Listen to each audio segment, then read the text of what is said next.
Ever had your phone die right before the most critical call of your life? Or missed the bus by a nanosecond, watching it zoom off in a blaze of exhaust and indifference? Frustration isn't just an annoying houseguest. It's that cousin who overstays their welcome, eats all your snacks, and then decides to move in. We've all been there, tangled up in this knotty mess. But don't just slap on the "it's fine" band-aid. Let's uproot this nuisance for good. Today, we're diving into 7 unshakable Stoic practices to not just manage, but kick frustration out the door. If you're new here, I have a little challenge for you. Smash that subscribe button and ring the notification bell to upgrade your mental game and become a rock in this ocean of chaos. Now, buckle up. Let's begin. 1. Focus on your circle of control. Man is not worried by real problems so much as by his imagined anxieties about real problems. Epictetus. First up, let's talk about control, or more specifically, the illusion of it. You can't control the traffic that makes you late, or the weather that ruins your picnic. You can control your reaction to it, your emotions, your mindset. This isn't some magical fairy dust sprinkled over your life. It's a mindset shift. Take, for example, the act of missing a bus. You can punch the air and throw a fit, or you could use those few extra minutes to take a deep breath and meditate. Maybe catch up on a podcast or simply enjoy the sky.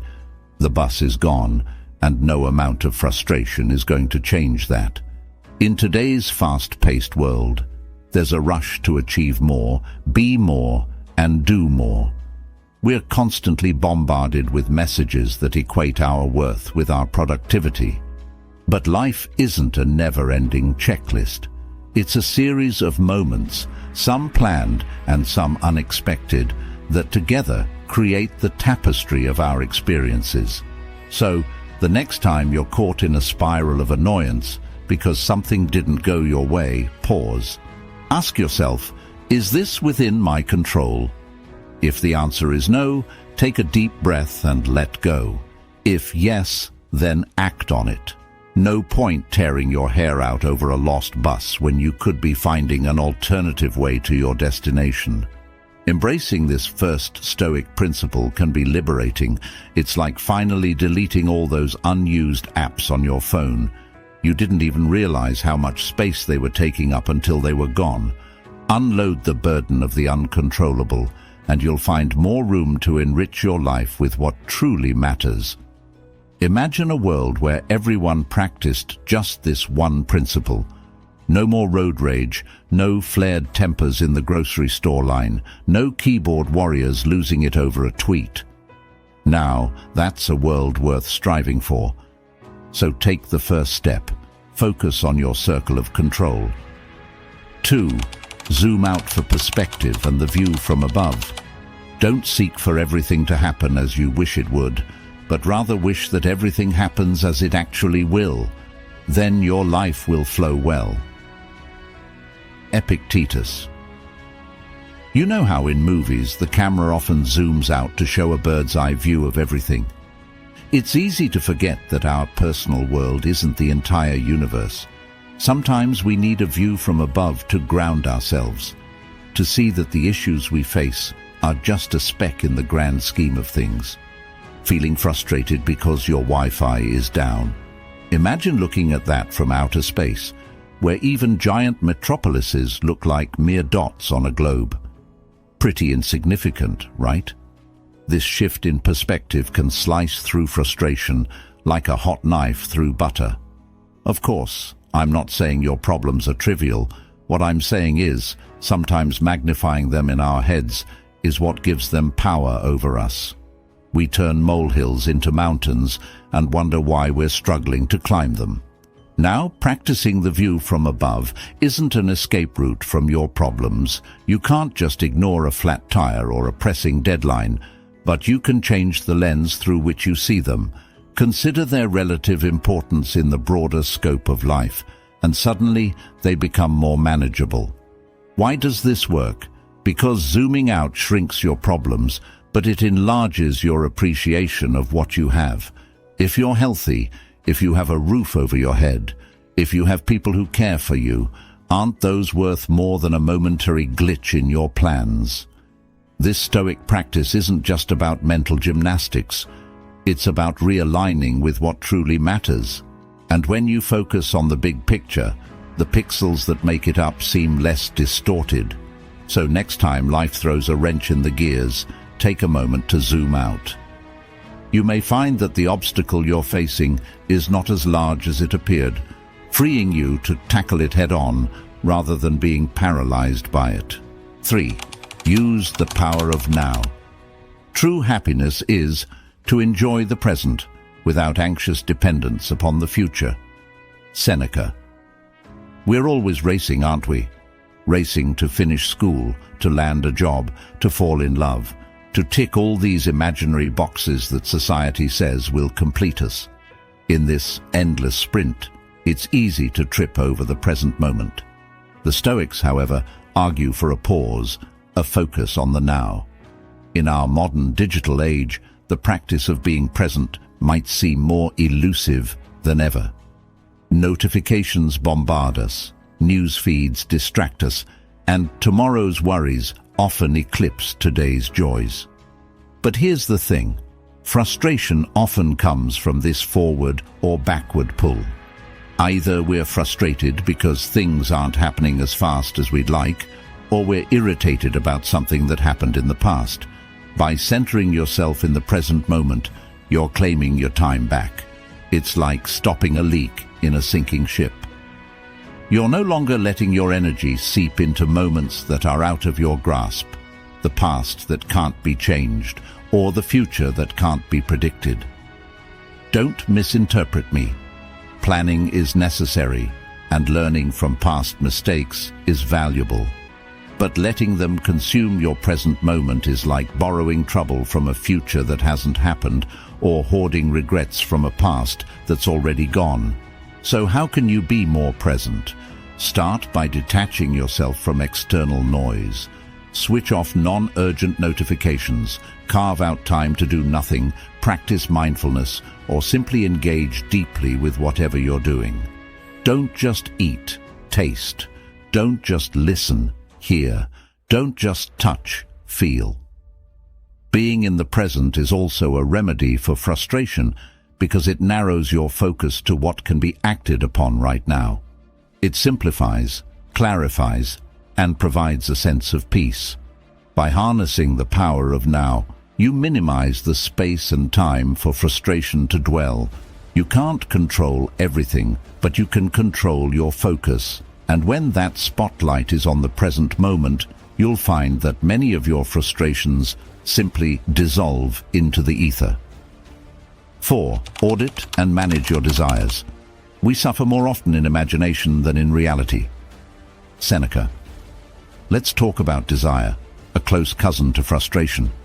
You desire an outcome, and when it doesn't materialize, you get frustrated. Simple as that. The Stoics had an antidote, the dichotomy of desire. In Stoicism, desires are categorized into two types, natural and vain. Natural desires include things like food, shelter, and well-being. Vain desires consist of fame, excessive wealth, and other superfluous wants. The key is to fulfill natural desires to the extent that they contribute to your well-being, but to be very cautious with vain desires. It's human nature to desire more money, more likes, more stuff. But you ever notice how chasing after these things leaves you feeling more drained than fulfilled? It's like running on a treadmill, expecting to reach a destination. That's the trap of vain desires. They're endless, always dangling just out of reach. Now, the Stoic solution isn't to renounce all desire. That's not practical or even beneficial. The aim is to manage your desires, to weigh them on a scale of true importance. Before getting frustrated about not acquiring what you want, question the worthiness of that want in the first place. You'll find that recalibrating your desire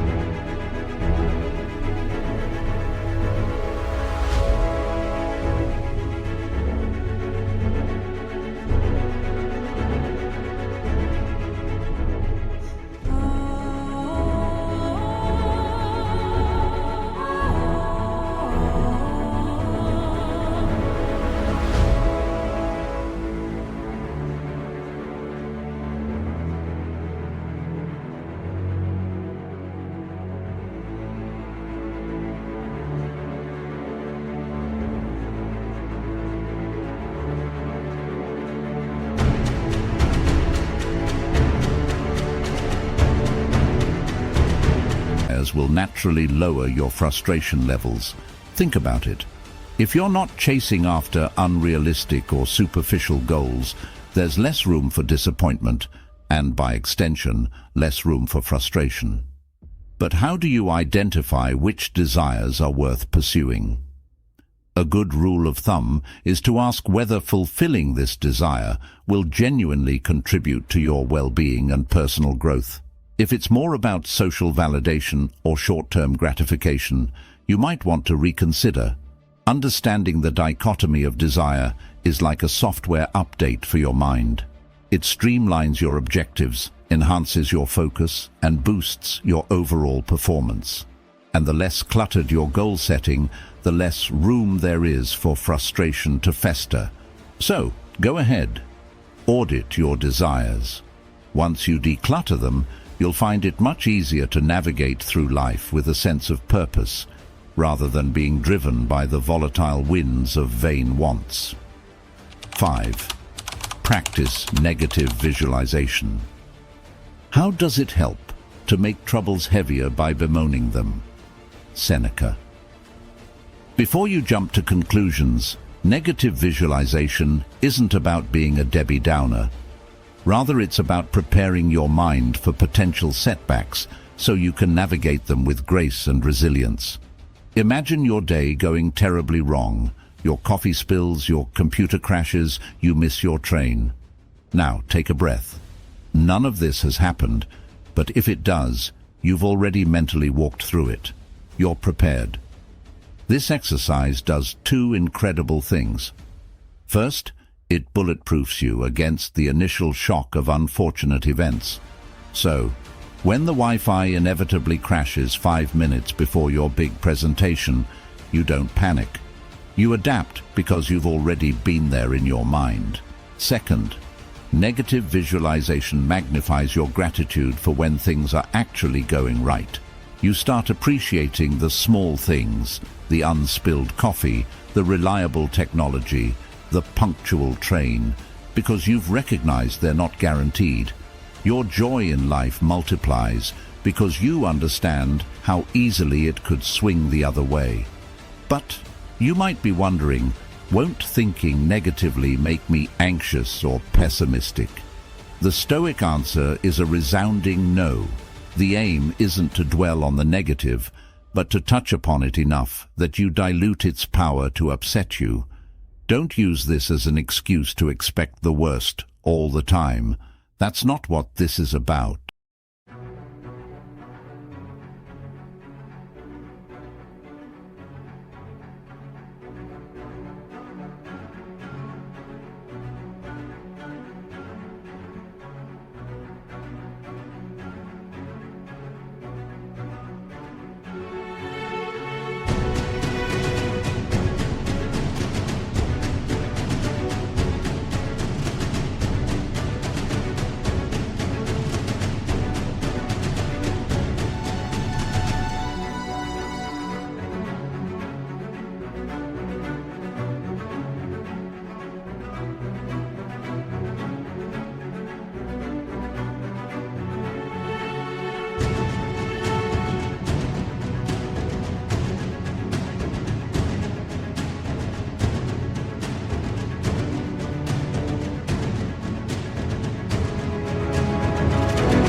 It's about making peace with uncertainty, fortifying yourself against the curveballs life may throw your way. Remember, it's not the situation, but your perception of the situation that causes stress and frustration, and how you perceive setbacks changes when you've already met them in your mind. So, try this the next time you're sipping your morning coffee. Take a few moments to visualize potential setbacks and then let them go. You'll find that when life does throw those curveballs, you'll catch them with the grace of a seasoned player, not the panic of a first-timer. All right, here's a challenge for you. If you've come this far, I bet you can make it to the very end. Trust me, the most transformative part awaits in the conclusion. Do you have the perseverance to see this through? Prove it. Stick with me till the final word, and I guarantee you won't regret it. 6. Amor fati, love your fate. Fate leads the willing and drags along the reluctant. Seneca. If you've been nodding along so far, this next Stoic principle might just resonate deeply with you. Amor fati, or love your fate. It's more than just accepting what happens to you.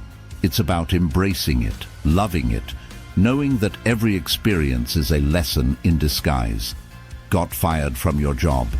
Instead of wallowing, consider it an opportunity for a career shift or to learn a new skill. Your relationship ended. Difficult as it is, it might be the universe's way of saying, there's something better out there for you. This doesn't mean you shouldn't feel emotions like sadness or disappointment. Those are natural human responses. The Stoic angle is to feel them, acknowledge them, but then to flip the script. Ask yourself, how can this enrich my life? It's about converting what many consider bad into a new shade of good. Moreover, amor fati is liberating because it releases you from the grudge-holding, blame-placing mindset that can be so draining. There's no room for why me when your default setting is try me. So next time you hit a snag, don't just bear it, embrace it. Love your fate, and your fate will start loving you back. It's not about ignoring life's challenges, but about finding a way to dance in the rain rather than waiting for the storm to pass. 7. Memento mori. Remember your mortality. Let us prepare our minds as if we'd come to the very end of life. Let us postpone nothing. Let us balance life's books each day. Seneca. You might find this one a bit morbid, but stay with me. Memento mori is a phrase that translates to remember you will die, and its intention is far from dark. It's a vivid reminder to live authentically and passionately, focusing on what truly matters. Why? Because our time is finite. The notion of death brings sharp clarity to life's ambiguities. Annoyances and frustrations suddenly seem petty in the face of life's impermanence. Are you going to waste your precious moments agonizing over a rude comment or a minor setback? The Stoics argue that remembering our mortality helps us cut through life's trivialities and focus on what's genuinely important. But there's another layer to this. Knowing that our time is limited adds a sense of urgency. It prompts us to act, to change, to grow, to resolve, not tomorrow, but today. You no longer have the luxury of postponing things that matter, knowing that life doesn't offer unlimited redos. So, how can you incorporate memento mori into your life without it becoming gloomy? Use it as a daily prompt. When frustrated or stuck, ask yourself, in the grand scheme of my finite life, how much does this moment truly matter? More often than not, you'll find that what you're agonizing over is not worth sacrificing your peace of mind. The essence of memento mori isn't to generate fear, but to inspire action and gratitude. It's a tool to sift the gold from the sand, to separate what truly matters from the noise that constantly fills our lives. By reminding yourself of life's impermanence, you not only reduce frustration but enrich your existence. Your days become more meaningful, your actions more deliberate, and your time more treasured. It's the ultimate reality check, keeping you anchored while encouraging you to live fully. So, here we are, 7 Stoic practices designed to tackle frustration head-on. Implement them one at a time, or mix and match according to what resonates with you. The key is to start. After all, the journey of 1,000 miles begins with a single step. And in your case, it starts with kicking frustration to the curb. Isn't it empowering to know that frustration, as daunting as it feels, can be tamed? That you don't have to be its victim, but its master? By applying these Stoic teachings, you equip yourself with more than just knowledge. You gain wisdom, a precious commodity in our fast-paced world. If these insights resonated with you, if you felt that tug of understanding or a spark of inspiration, Don't just keep it to yourself. Challenge yourself to fully engage with this community. Hit that subscribe button, light up the notification bell, and give this video a thumbs up. Let's not just pass through life, but dive deep, seeking out its many lessons and joys. And lastly, drop a comment below, sharing which practice struck a chord with you, or if you've discovered your own unique way of dealing with life's many twists. Because growth isn't a solitary journey, and your insights might just be the beacon someone else is searching for. Until next time, harness the Stoic within and face life's winds head-on. You've got this.